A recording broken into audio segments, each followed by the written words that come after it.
Assalamualaikum warahmatullahi wabarakatuh. Saya Muhammad Abid Izyan dengan NIM 2503012. Di sini saya ingin memberikan laporan praktikum botani umum, yaitu praktikum sel, akar, batang, dan daun. Tujuan dari praktikum ini ialah mahasiswa mampu menjelaskan struktur umum sel tumbuhan serta menggambarkannya secara skematik, menjelaskan bagian-bagian dinding sel, menjelaskan organel yang terdapat dalam sel, terutama komponen protoplasmik seperti ini, kloroplas dan plastida lain, aliran sitoplasma, mengamati isi sel, mengamati komponen non-protoplasmik, menyusun sel antara lain vakula dan isinya, benda-benda ergastik, misal macam-macam kalsium, oksalat, butir amonium, lendir, minyak, butiran aurelion, membedakan sel hidup dan sel mati. Praktikum ini menggunakan metode pengamatan mikroskopis untuk menganalisis struktur jaringan tumbuhan. Preparat dibuat dengan teknik sayatan melintang dan membujur pada jaringan akar, batang, dan daun dari keempat spesies. Pengamatan dilakukan menggunakan mikroskop cahaya dengan perbesaran bertingkat untuk mengidentifikasi detail struktur sel dan jaringan. Adapun spesimen yang diamati atau bahannya yaitu jagung, sawit, bayam, dan sirih. Adapun alat-alat yang digunakan antara lain mikroskop, kaca objek, kaca penutup, silet, glass beaker, dan pipet tetes. Struktur jaringan akar, pengamatan sayatan melintangi akar. ZMS menunjukkan struktur jaringan yang jelas, terdiri dari epidermis sebagai lapisan pelindung terluar, korteks yang tersusun dari sel-sel parenkim untuk penyimpanan, endodermis dengan pita Kasperi yang mengatur transportasi air, dan silinder pusat berisi xilem dan floem. Perbandingan struktur jaringan akar pada tiga spesies menunjukkan variasi dalam ketebalan korteks, susunan sel endodermis, dan organisasi silinder pusat. Sawit memiliki korteks tebal dengan sel-sel besar, bayam menunjukkan endodermis yang jelas, sedangkan sirih memiliki berkas pengangkut yang tersusun rapat. Struktur jaringan batang. Jaringan batang terdiri dari beberapa komponen utama yang dapat diamati pada keempat spesies. Epidermis, lapisan pelindung terluar, korteks jaringan dasar di bawah epidermis, berkas pengangkut, xilem, air dan mineral, dan floem hasil fotosintesis, empelur, jaringan penyimpanan di pusat batang. Jaringan daun. Struktur jaringan daun terdiri dari epidermis atas dan bawah yang melindungi jaringan dalam, mesofil yang terbagi menjadi palisade fotosintesis, dan spons pertukaran gas, stomata untuk regulasi gas, serta berkas pengangkut, xilem, dan floem untuk transportasi air dan nutrisi. Perbandingan struktur jaringan menunjukkan adaptasi fungsional yang berbeda pada setiap organ. Akar memiliki endodermis tebal untuk seleksi air, batang memiliki berkas pengangkut tersusun untuk transportasi, dan daun memiliki mesofil untuk fotosintesis optimal. Analisis perbedaan jaringan. Adaptasi jaringan terhadap habitat dan fungsi menunjukkan variasi signifikan antara spesies. Perbedaan utama meliputi tebal korteks. Jagung memiliki korteks lebih tebal dibandingkan Rhamnteus.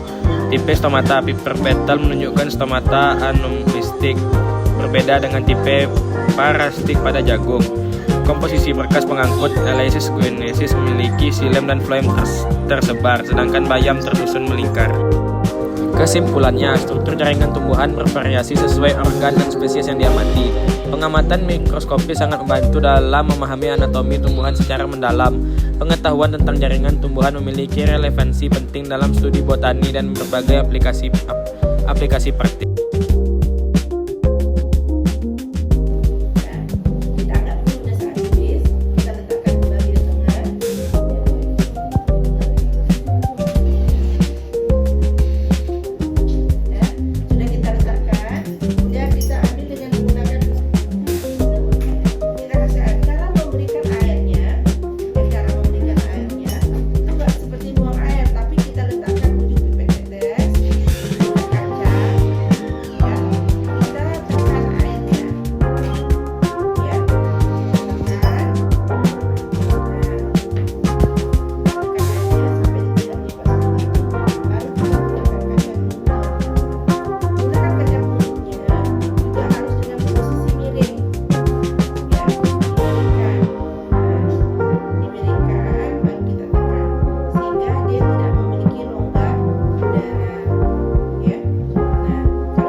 nampak apa, Bin?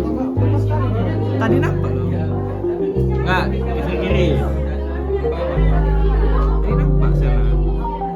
Enggak, ini cahaya aja yang sebenarnya.